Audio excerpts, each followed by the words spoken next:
The afternoon talk show was humming along in its usual rhythm, a swirl of camera angles, pre-recorded promos rolling in between conversations, polished smiles, and predictable pauses.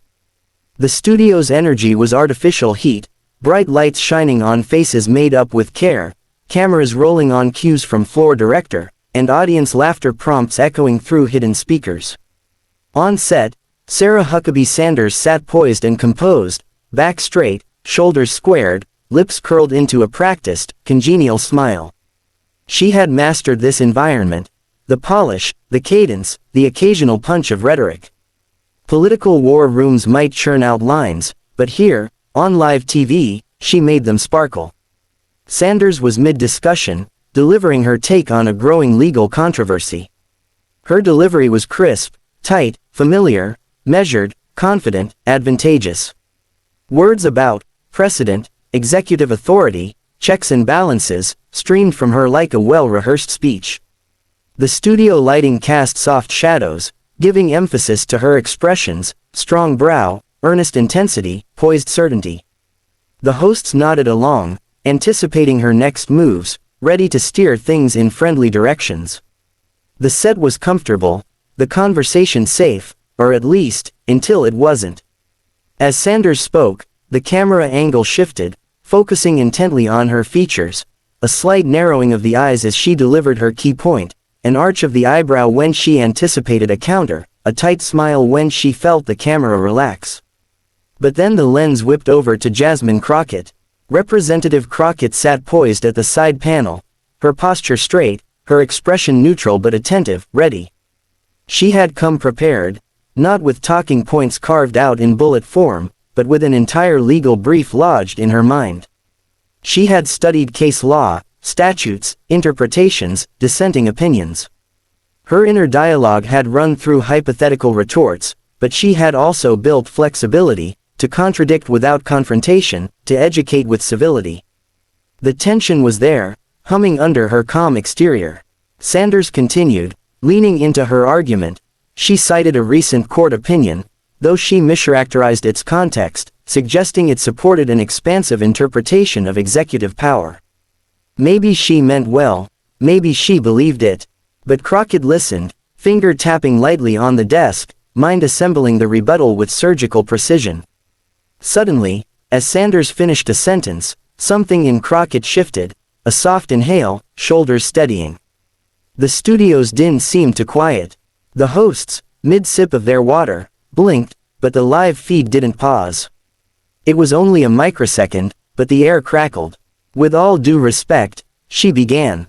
It was a three-word curtain drop that snapped the warm hum of studio life into sharp focus. Her voice was calm, steady, almost soft, but there was unmistakable steel beneath the surface. With all due respect, you don't know the law. The words landed like a striking chord. Sanders, mid-breath, froze. Her lips parted, eyes widened by a fraction. The hosts paused in mid-gesture, cutlery halting above glasses of water. In the audience, both in the studio and behind screens, instinctively, everyone held their breath. Crockett let the words hang for a moment, letting the weight of the statement sink in. The camera lingered on her, steady gaze, cool composure. No raised voice, no dramatic flair, no sneer, just the undeniable authority in that phrase. The effect was magnified by the contrast, careful civility delivering searing substance. Then she flowed into her retort. That court opinion you referenced, United States vs. Reynolds from 2023, was about disclosure privileges under national security, not executive overreach. You cited it, as if it broadens unilateral presidential authority. That's not what it says. It explicitly limits disclosure, not limits oversight. Her tone was measured, clear. She quoted lines. The court was unanimous in its reaffirmation that executive action remains subject to judicial review, delivering them as if quoting from memory. Every syllable crisp, every pausing point intentional. Sanders's expression shifted. Surprise, defensiveness, recalculation. Her practiced rhythm disrupted. The hosts exchanged glances, uncertain whether to interrupt. The lighting remained bright, the red live indicator sharp, unblinking. Crockett continued, citing statutes, Look at 28 U.S. Code Section 530C, it mandates oversight of intelligence activities by judicial authorities. That's not ambiguous, it's explicit. And let's pull up Department of Justice opinion from 22, where the DOJ cautioned that expansive executive claims would run counter to statutory language. She named cases, names, numbers, dockets, all crisp, all precise. Like bullet points in flesh. The camera alternated between Crockett and Sanders. Crockett's gaze locked, paired with electric calm, Sanders's shifting posture, as if searching for solid ground. The host sat, mouths slightly parted, watching the unfolding moment with a mixture of awe and confusion. Viewers at home sensed the rupture. This wasn't a friendly segment anymore. This was a breakthrough, or a blow. Crockett's voice softened, stepping away from the aggressive edge. It's easy to lean into sweeping generalizations, especially when they sound politically appealing. But part of leadership, and part of law, is precision. Understanding how the law actually applies, in context, in precedent, in statute, is a fundamental duty. Her tone wasn't scolding, it was clarifying. She offered context rather than ridicule, but the weight of her message was undeniable. Silence followed, a moment too long. The host shuffled papers, tried to regain momentum. The red light blinked. Sanders cleared her throat, reopened her mouth, tried to pivot. Well, I believe, but Crockett held up a hand, not in a threatening way, but in a measured, let me finish, kind of calm. You're entitled to your belief, Crockett said, but belief in law must be grounded in fact. The law isn't shaped by what feels right. It's shaped by language, by precedent, by interpretation. And you just blurred those lines. The camera pulled back, capturing the set itself, bright, normal, yet changed. One statement had cracked the veneer of spectacle. One correction, delivered with poise, had exposed rhetoric with precision. For viewers, the lines snapped into focus, burning bright. You don't know the law. There was no dramatic crescendo, no mic drop. It was quieter, sharper, a laser refined by calm authority. And it changed everything. The instant the red light on the main studio camera blinked off and the control room cut to commercial, the atmosphere transformed. The cheerful on-air smiles fell away like discarded masks, replaced with a low buzz of voices, quick movements, and the subtle chaos that fills a studio when something unexpected has just happened. Producers moved in with the practiced urgency of people who've seen more than one on-air crisis, but this felt different. One headset-wearing floor director muttered into his mic, "We're still live to the streaming audience in 30 seconds, keep it calm." A makeup artist glided towards Sarah Huckabee Sanders, blotting at a sheen that wasn't entirely from studio lights. Nearby, Jasmine Crockett was leaned back in her chair, posture relaxed, expression unreadable, as if she had simply explained how to assemble a bookshelf rather than dismantle an argument in front of millions. In the commercial break, Sanders turned slightly toward Crockett, her voice low but tight. "You could have made your point without the, 'you don't know the law,' thing." Her tone suggested annoyance wrapped in diplomacy, an attempt to regain control, even off camera. Crockett didn't flinch. "I wasn't making a point," she replied evenly. "I was correcting a statement that could mislead people who aren't going to go read the actual statute. If you're going to talk law on live TV, accuracy isn't optional." The quiet firmness in her tone carried no malice, only certainty. It was, in its own way, more disarming than outright hostility. The floor director waved his arms. 30 seconds, back to you, folks." The conversation paused. Both women straightened, their practiced public personas snapping back into place like tailored jackets. When they returned on air, Sanders tried to pivot, launching into a more general appeal about respecting different interpretations. But the pivot didn't stick. The energy in the room had shifted during the break, and Crockett's earlier words still hung like a neon sign in the air. The audience, both in studio and watching from home, wasn't letting it go.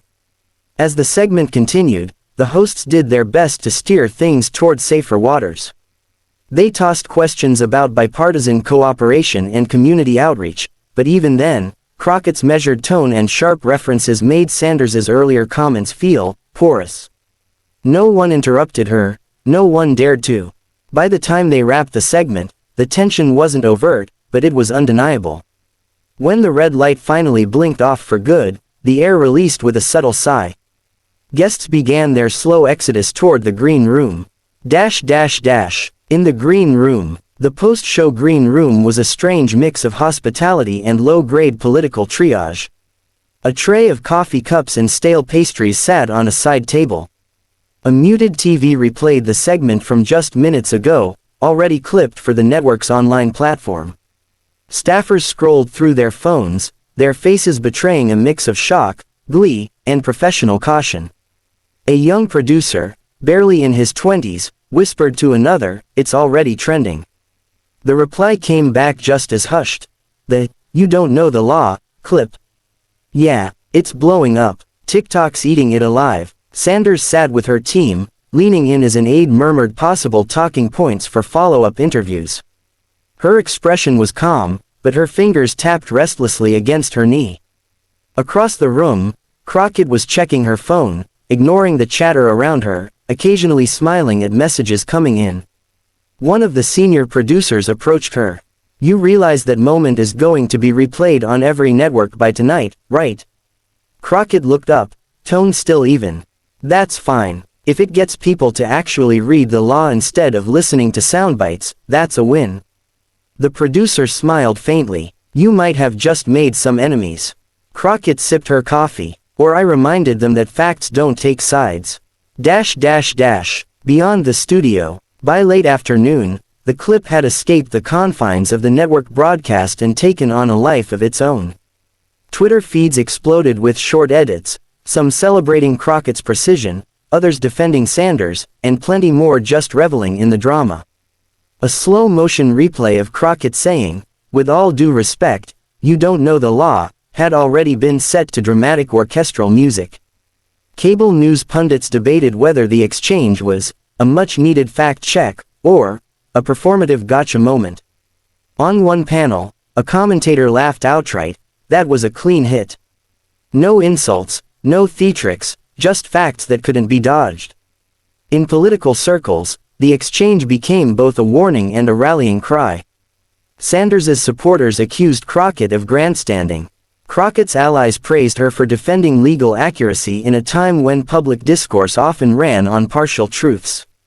Meanwhile, average viewers, those not entrenched in partisan loyalties, just knew they had witnessed something rare, a political figure directly correcting another with the clarity and precision of a courtroom exchange, live, without the safety net of post-production edits. The next day. By the following morning, the ripple effect was impossible to ignore.